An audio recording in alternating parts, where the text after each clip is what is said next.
Hola amigos, bienvenidos a Diarios de Avivamientos, un viaje por la historia de la Iglesia.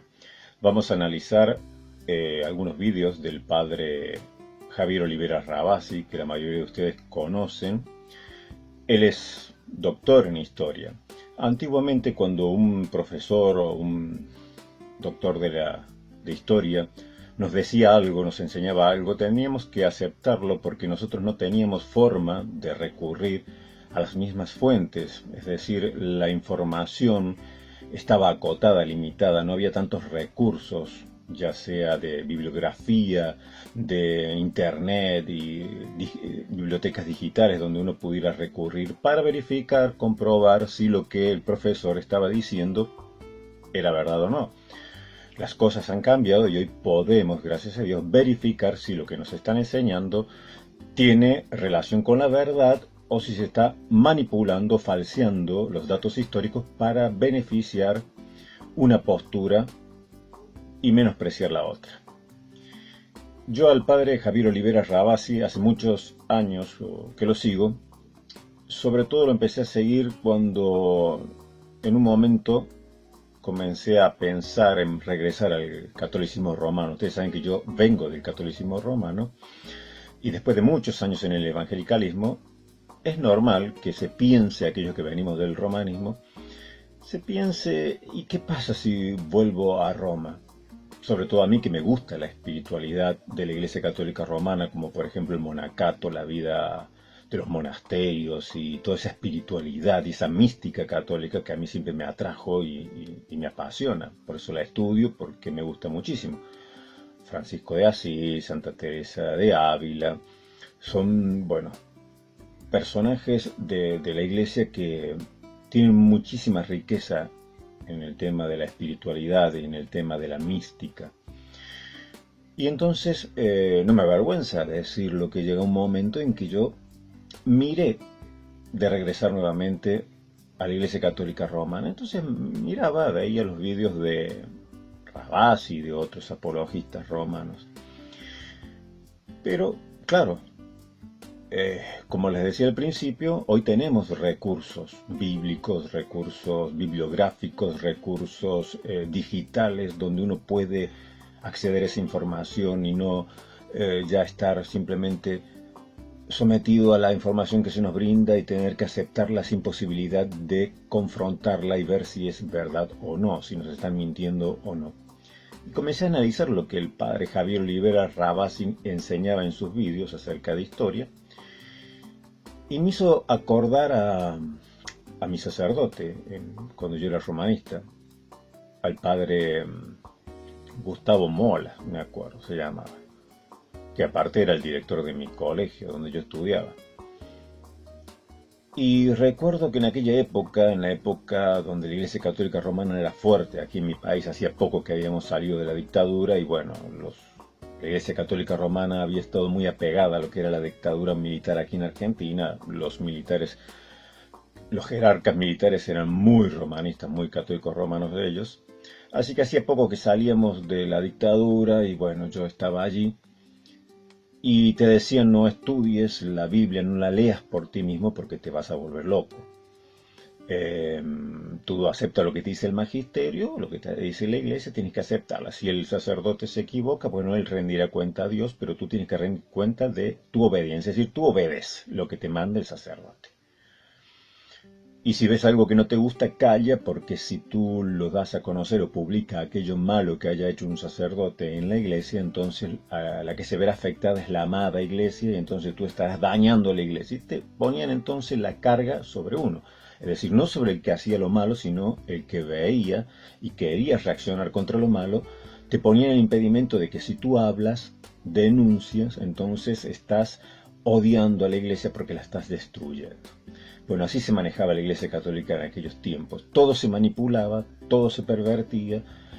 Me acuerdo que mi sacerdote, cuando se enteró que yo iba a una iglesia evangélica, comenzaba en una iglesia evangélica, me llamó y me dijo, bueno, que Lutero era un loco, que Lutero estaba mal de la cabeza, que Lutero era un fanático, que Lutero era un mujeriego, que Lutero era un borracho, que por eso hizo la reforma protestante, bueno, manipulando la historia. en vez de contarme la verdad y decirme, mira, ¿por qué no vienes conmigo? Yo también te voy a enseñar la Biblia, te voy a explicar, y tú vas a confrontar lo que te enseñan en la iglesia evangélica con lo que yo te enseño, y bueno, y te voy a explicar, te voy a salvar las dudas que tenga.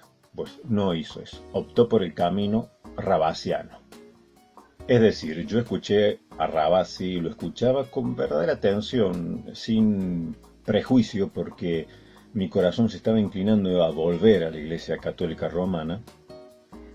Yo necesito poner a prueba siempre lo que creo, porque poniendo a prueba lo que creo puedo confirmar si estoy en la verdad, verificar que estoy en la verdad, que no solamente creo porque alguien me dice tal cosa, sino que llego a un fortalecimiento de mi fe cuando supero esa prueba de la duda, cuando compruebo que estoy en la verdad. Entonces me gusta examinarlo todo, me gusta poner a prueba todo lo que creo. Y entonces comencé a ver, ¿y por qué no es un camino viable entonces volver a la Iglesia Católica Romana? Y escuchaba a estos apologistas y sobre todo al padre Rabasi.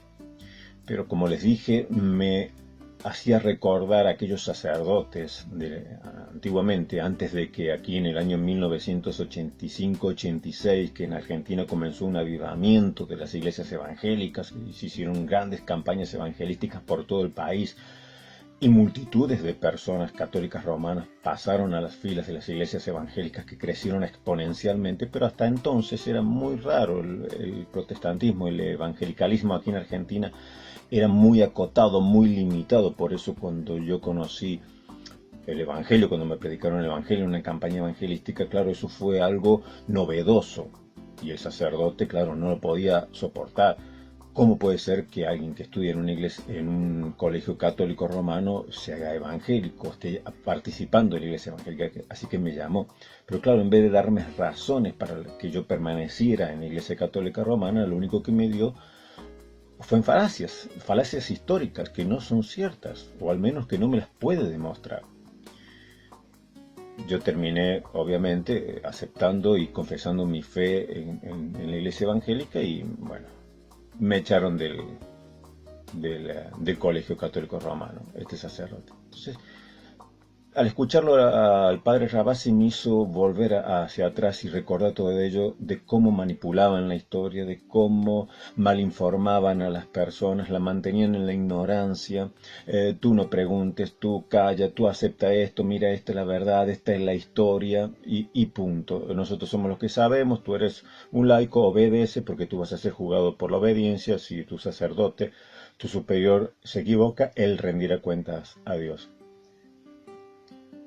Y Rabasi, cuando uno presta atención a los detalles, se da cuenta cómo va manipulando la historia, cómo va obviando datos y solamente toma aquellos que le favorecen a su grupo, a su iglesia romanista. Y me molestó profundamente. Luego terminé obviamente desechando la posibilidad de volver a la Iglesia Católica Romana porque no me gusta ser engañado, porque no me gusta que falseen la historia, que manipulen los datos. No es esa la forma de convencer a las personas, porque gracias a Dios hoy tenemos mucha literatura y mucho acceso al conocimiento que antes no lo teníamos, así que por lo tanto hoy no nos pueden tener sometido bajo ese acepta lo que te digo y créelo porque yo sé, soy el que sé, tú tienes que obedecer lo que yo digo.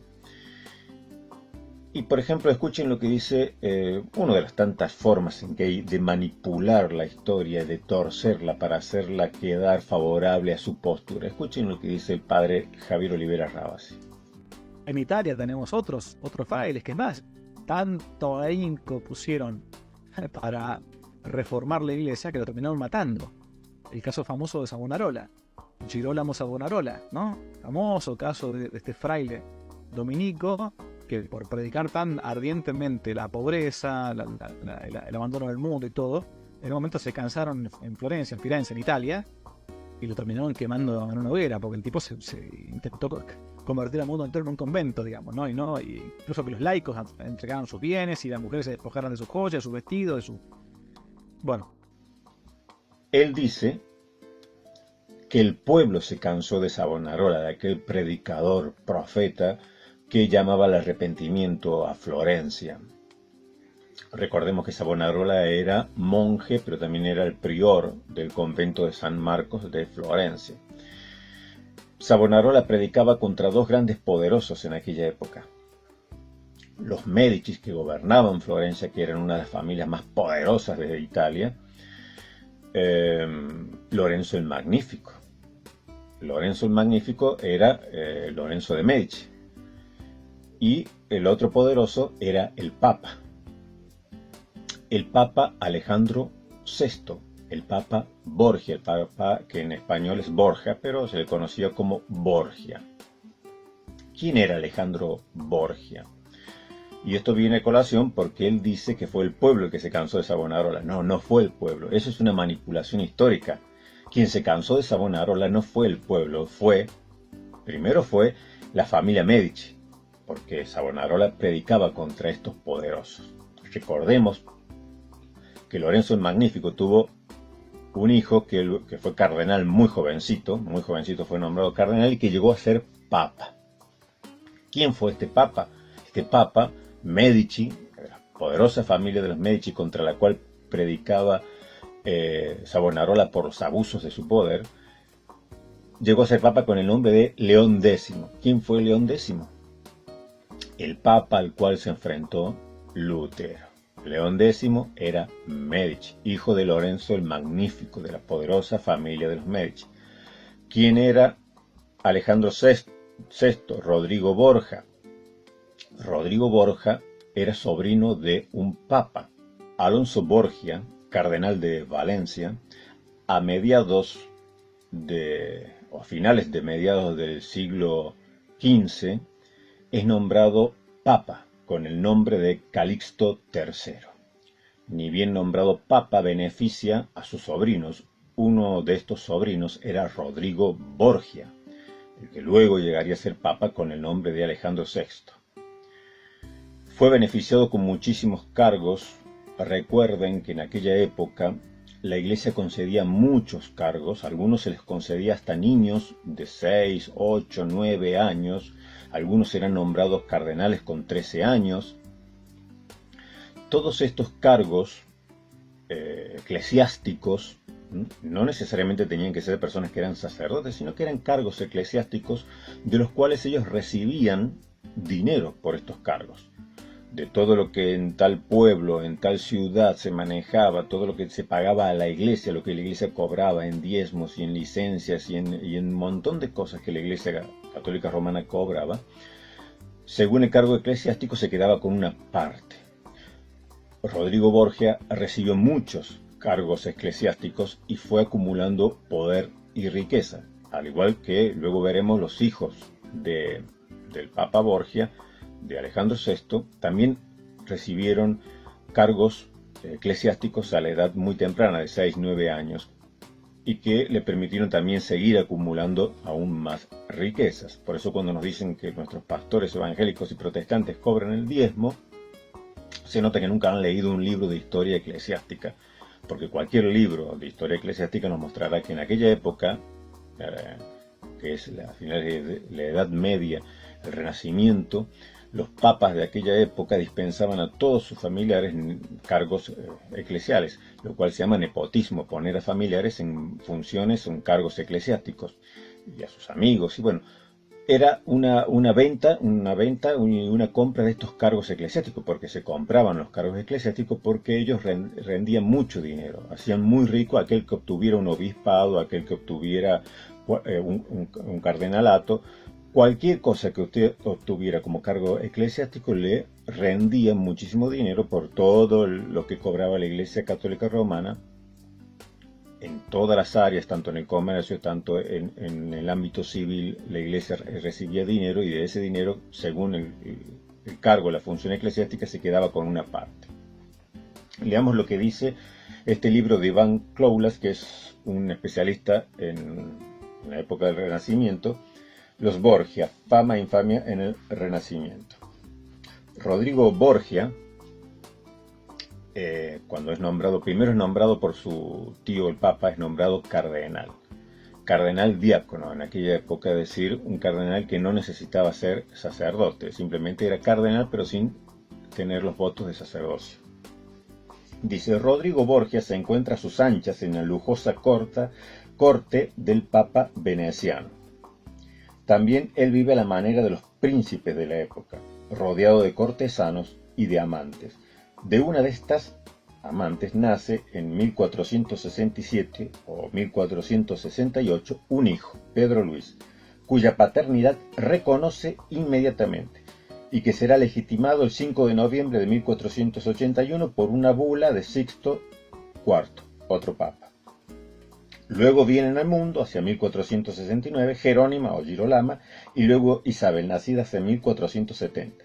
Sus contratos de matrimonio dirán que son hijos del cardenal Borgia y de una madre soltera. Después sigue diciendo, del año 1471. El 22 de agosto, Rodrigo Borgia, en su calidad de decano de los cardenales diáconos, corona al nuevo pontífice. Era otro papa que surgía luego de haber muerto el anterior, obvio, en su última función como cardenal diácono. El 30 de agosto accede al rango de cardenal obispo, que era un grado superior al de cardenal diácono. Pero antes de recibir esa dignidad debe ser ordenado sacerdote. Se resigna a hacer el voto de castidad y de celibato, cosa que no le impide instalarse en una relación amorosa de larga duración con una rica romana, propietaria de posadas, Vanozza Catanei, una de las más famosas amantes de, en esa época, cardenal Rodrigo Borgia, que luego será el Papa Alejandro VI. Bien, ¿por qué digo esto? Porque el sacerdote Javier Olivera Ravasi tiene gran admiración por este Papa, por Alejandro VI. Si ustedes buscan en su página, porque que no te la cuenten, verán cómo tiene todo un post dedicado a este Papa, tratando de lavar su figura, diciendo que todo lo que se dice de él es leyenda negra, que en realidad no es nada cierto, que no tenía amantes, que no tenía hijos, cuando en realidad, bueno, acabamos de leer en un especialista del Renacimiento diciendo, bueno, nombrando que tenía hijos, 4 como mínimo. ¿Quién no conoce, por ejemplo, a Lucrecia Borgia, la hija de Papa Alejandro VI? Es famosísima Lucrecia Borgia en la historia. El César Borgia, el hijo que llegó a tener grandísimo poder, que él como Papa, Rodrigo Borgia, Alejandro VI, le concedió a su hijo César grandísimo poder, quería que fuese el gobernador de toda Italia, de las regiones de Italia. Maquiavelo, en su libro El Príncipe, se inspira en César Borgia para escribir su libro El Príncipe, se inspira en él por su despotismo, por cómo eliminaba a sus oponentes. Es decir, estos mismos libros de historia dicen que si no lo mataba el hijo, lo mataba el papa. Y en este caso, bien dicho, era papa y papá, porque era su papá. Alejandro VI, padre de César Borgia. César Borgia, si no lo mataba él, lo mataba el padre, a los que se oponían. Y sin embargo, Ravasi, en esa forma que tiene de hacer historia, todo lo trastoca, todo lo pervierte. Dice que este fue un grandísimo papa, que sí, no fue santo, pero que no, todo es leyenda negra. Bueno, entonces él dice que fue el pueblo el que se cansó de Savonarola y no fue el... Y ahí queda, cuando en realidad no fue el pueblo. Ya vamos a ver que fue el papa quien lo hace matar a Savonarola. Pero como ese papa es el predilecto de él, entonces lo defiende. Claro, como vimos recién, cuando es nombrado cardenal, obispo, Rodrigo Borgia, él tiene que tomar los votos de celibato, porque tiene que ser nombrado sacerdote para ser cardenal obispo. Y él le da igual, lo toma, hace los votos de castidad, pero sigue con su amante Vanozza Catanei. Y sin embargo, Ravasi no dice absolutamente nada de esto. Dice que el que no tendría que haber sido sacerdote era Lutero, porque Lutero tenía una enfermedad espiritual, tenía problemas espirituales, no debería haber tomado el sacerdocio, se equivocó. Para arrancar con nuestro tema, le hago una pregunta. En este grupo que acaba de describir, ¿incluiría de alguna manera a Lutero? Obvio, obviamente que sí, claramente que sí. Yo lo dije siempre, si Lutero no hubiese sido, o sea, no hubiese llevado la vida que llevó, pues probablemente hubiese sido un tipo muy parecido a, o sea, uno de los grandes santos de la historia, una especie de San Pablo, una cosa así, digamos, ¿no? Lamentablemente se equivocó, fue muy mal asesorado, fue muy mal aconsejado. Es alguien que nunca tenía que haber llegado a ser sacerdote, por ejemplo, no era para él eso. Hubo culpa de sus superiores cuando uno lee su vida en sus propias fuentes. Se encuentra con que, bueno, nunca debería haber sido, tenía que haberse quedado como laico, un gran laico, un gran profesor, un gran predicador, si queremos, pero no sacerdote. Pero no dice nada de Borgia. Él sí hizo bien en tomar el sacerdocio, porque siendo sacerdote ya tenía hijos y luego sigue teniendo más hijos, siendo cardenal.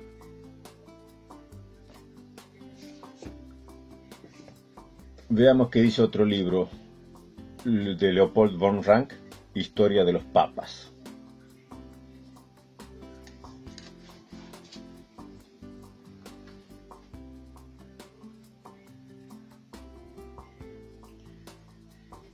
También en este blog de Que no te la cuenten, Ravasi dice que es mentira que el Papa Alejandro VI fue envenenado, porque murió envenenado, pero él dice que fue mentira.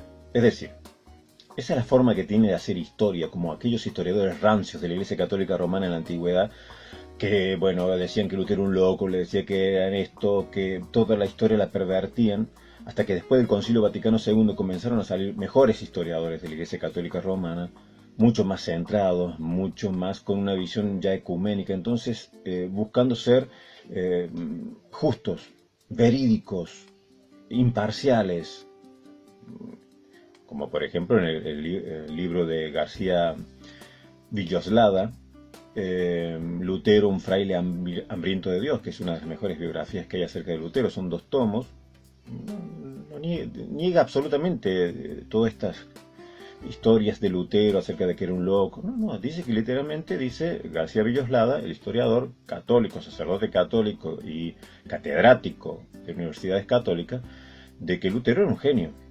Aunque él no comparta la postura de Lutero, pero Lutero no era un genio, no era un loco, era un visionario. Y que no se suicidó. Sin embargo, Ravasi insiste con esa teoría vieja, arcaica y rancia de que Lutero se suicidó. Sin embargo, cuando le tocan a su papa favorito, dice, no, mentira que lo envenenaron. Sin embargo, todos los libros de historia dicen lo contrario. ¿Qué dice que es un libro centrado de historia de los papas? No es un libro de fanáticos, no es un libro protestante. Dice, no intentamos describir en sus detalles la historia de Alejandro VI. Como consta por testimonio cierto, se propuso una vez, el Papa, eliminar por medio del veneno a uno de los cardenales más ricos, quien pudo sobornar con regalos, promesas y ruegos al jefe de cocina del Papa. La pócima que estaba destinada al cardenal fue ofrecida al Papa, y así murió del veneno que él había preparado para otro. ¿Qué nos está diciendo este libro? Historia de los Papas. Que Alejandro VI quería matar a uno de los cardenales más ricos para quedarse con sus bienes, como hizo con otros. Sin embargo, este cardenal fue más listo y cambió el veneno, el destinatario, y el que lo recibió fue el mismo Papa. Y así, luego de una larga agonía, muere Alejandro VI, envenenado. Y la mayoría de los libros de historia lo dicen así. Sin embargo, Ravasi lo niega. No, ¿cómo puede ser que hayan envenenado a un papa? Pues sí, lo envenenaron, porque así de perverso eran los papas del Renacimiento.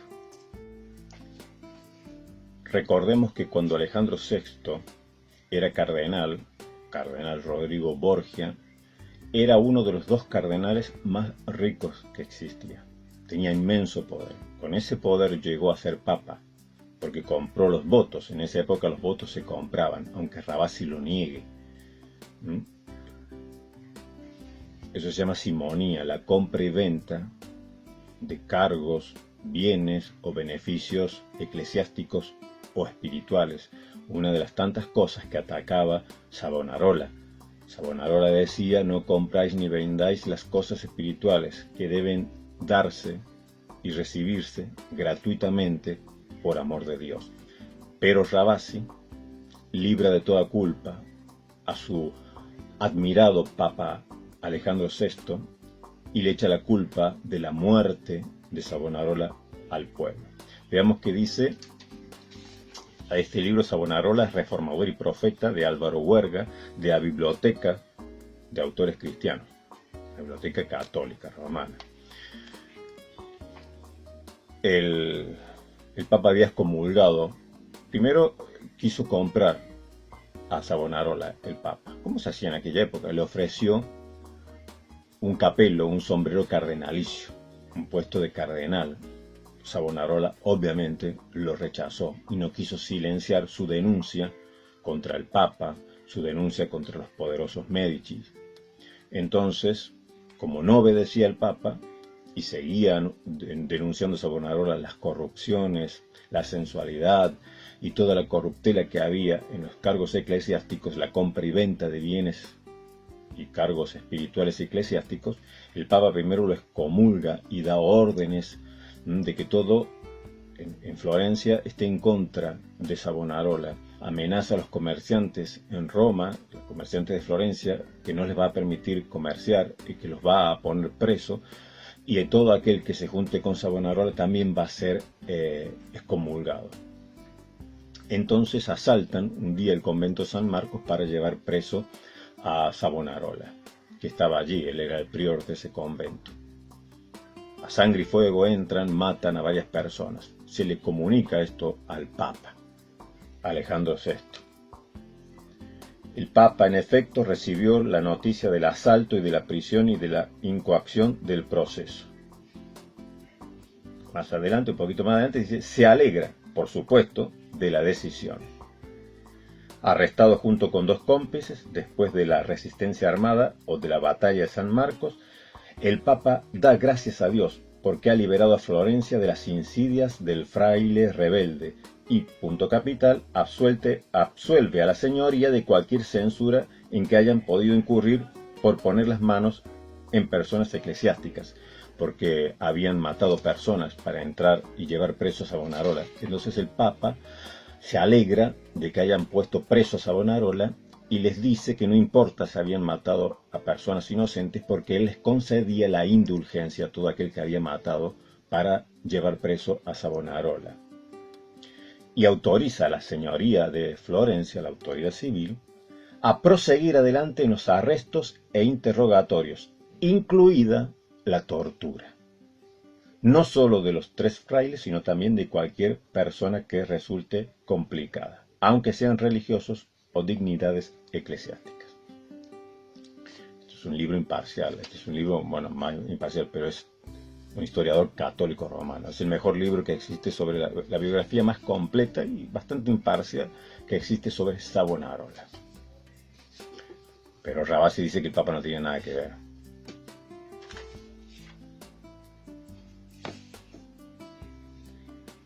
Vamos a ver qué dice este otro libro, Historia de los Papas, de Friedrich Gontard, que también es un historiador católico romano.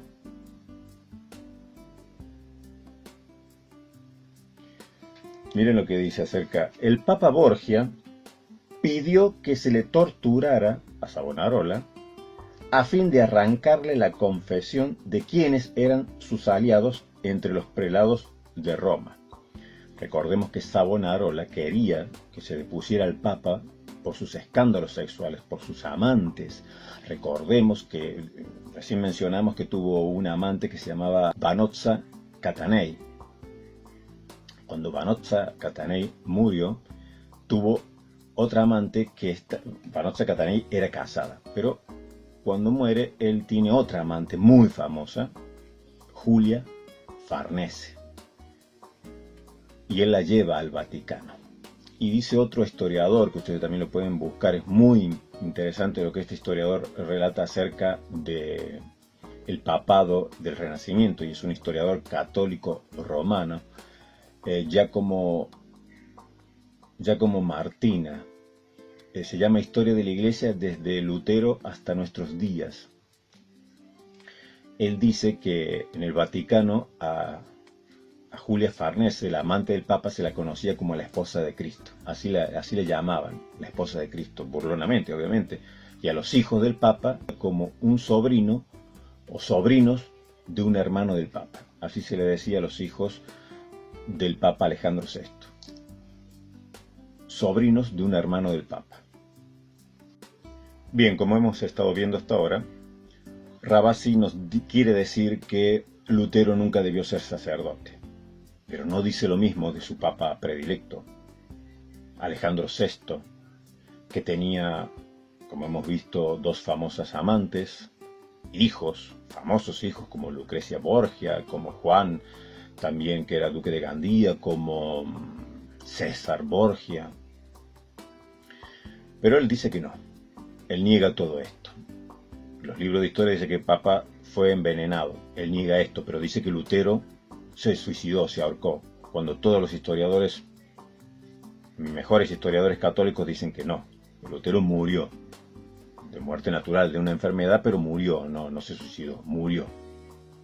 Sin embargo, él repite estas historias rancias de aquellos historiadores viejos, de cuando la Iglesia mantenía la hegemonía y entonces te decía que tal cosa era cierta, pero bueno, no podías investigarlo. Pero ahora, después del Concilio Vaticano II, por eso aborrece tanto el Concilio Vaticano II, el padre Javier Oliveras Ravasi. Porque no le gusta, porque a él le gusta ser como aquellos sacerdotes de antes del Concilio Vaticano II. Que manipulaban la historia, que manipulaban a las personas, que decían lo que ellos decían, iban a misa, es decir, lo que ellos decían no se podía discutir.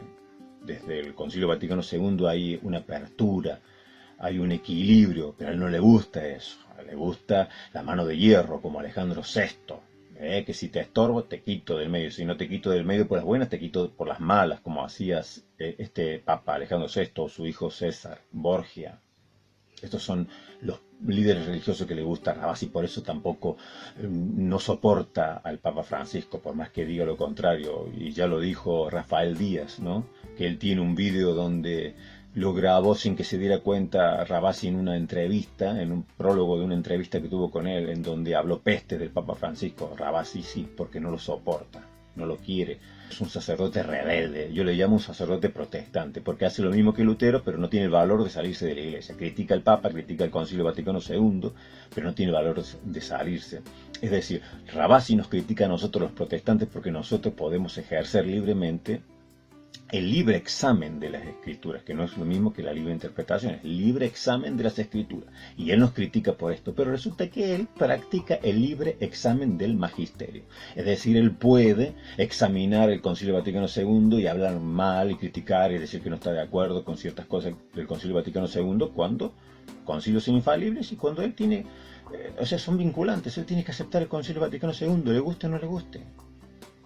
Ahora, él tiene libre examen del magisterio, él puede examinar al Papa y bueno, no le gusta, no lo dice abiertamente, pero si uno lo sigue se da cuenta de cómo las indirectas que tira, y bueno, cuando se junta con los de la sacristía de la Vendée, bueno, las cosas evidentes, ¿no? De cómo sacan a luz todo lo malo del Papa Francisco, por más que digan que aman al Papa. Están en contra, no lo soportan, no lo quieren. Están en contra del Concilio Vaticano II, porque ellos practican el libre examen del magisterio y nos critican a nosotros.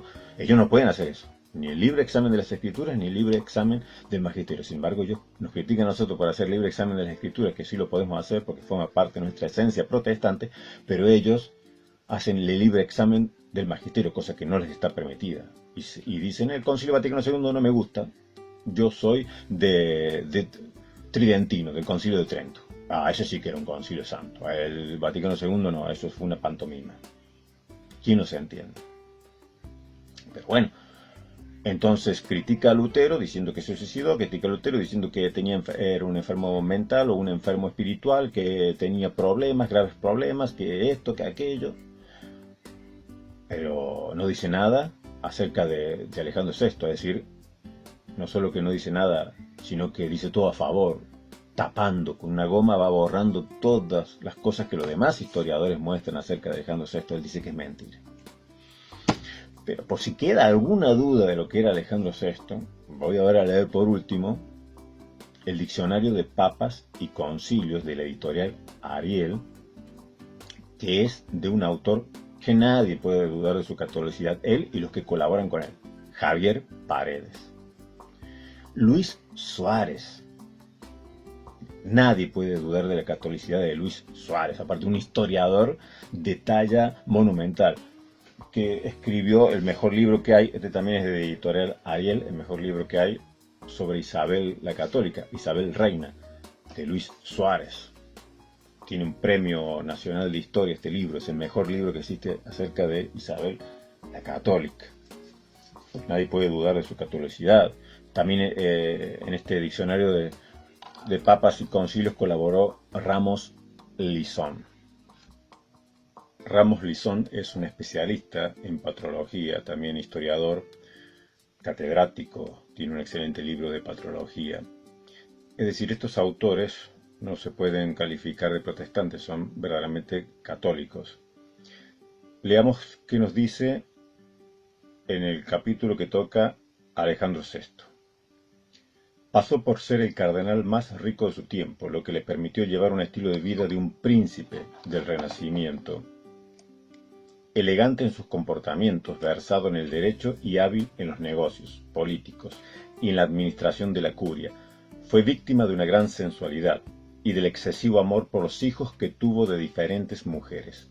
En los años 1462 al 1471 nacieron Pedro Luis, nombrado por Fernando el Católico duque de Gandía, Jerónima Isabel, de madre desconocida, de Vanozza, de Catanzi tuvo los cuatro hijos más célebres, César, Juan, Jofre y Lucrecia. Siendo papa, Alejandro VI tuvo a Juan Borja, duque de Camerino, y a Rodrigo, de madre desconocida. Durante algunos años de su pontificado mantuvo relaciones con Julia Farnese, aunque no tuvieron hijos. Sin embargo, no se debe olvidar que sus contemporáneos daban escasa importancia a los comportamientos inmorales de los altos eclesiásticos y al hecho de que tuvieran hijos. Más adelante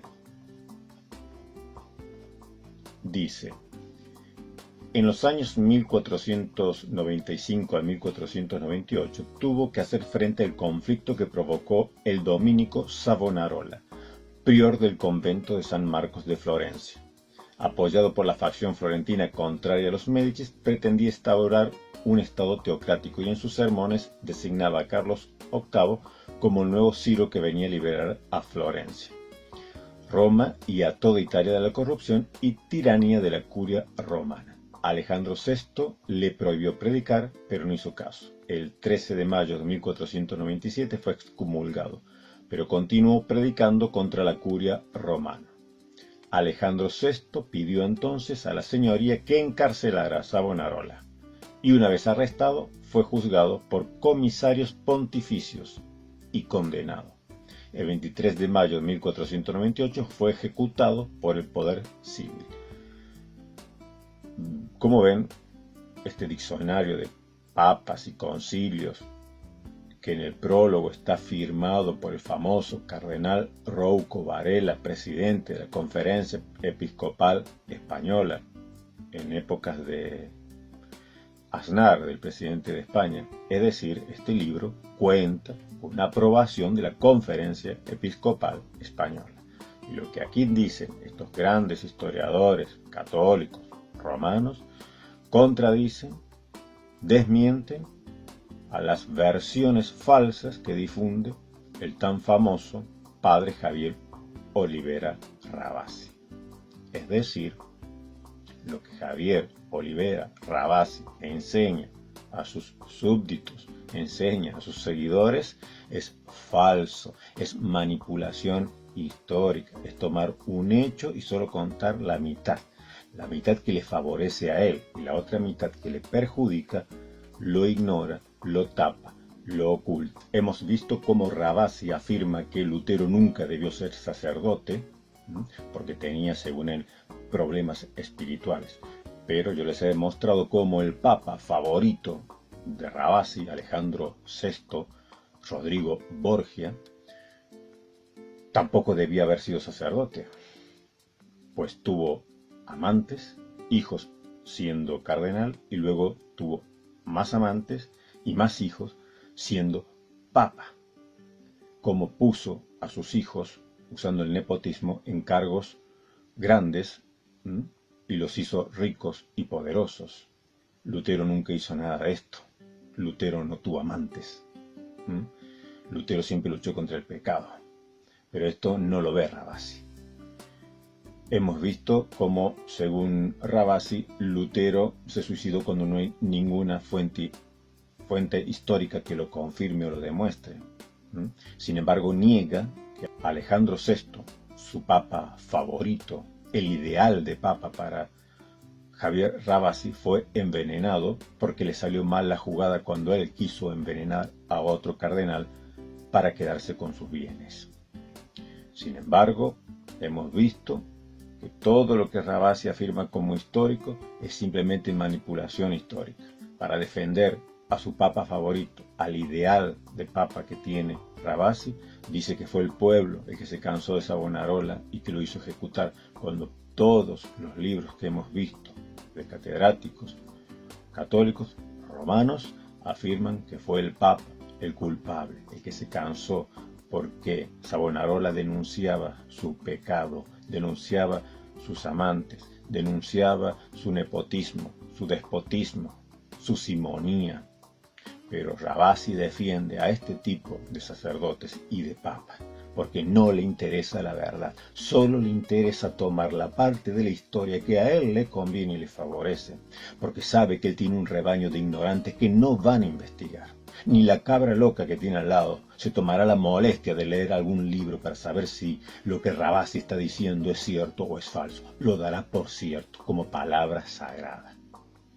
Pero nosotros tenemos la libertad de investigar, de estudiar, tenemos acceso al conocimiento. Por eso debemos adquirir material, por eso debemos estudiar, para que no nos engañes, que no te la cuenten, que Ravasi no te la cuente.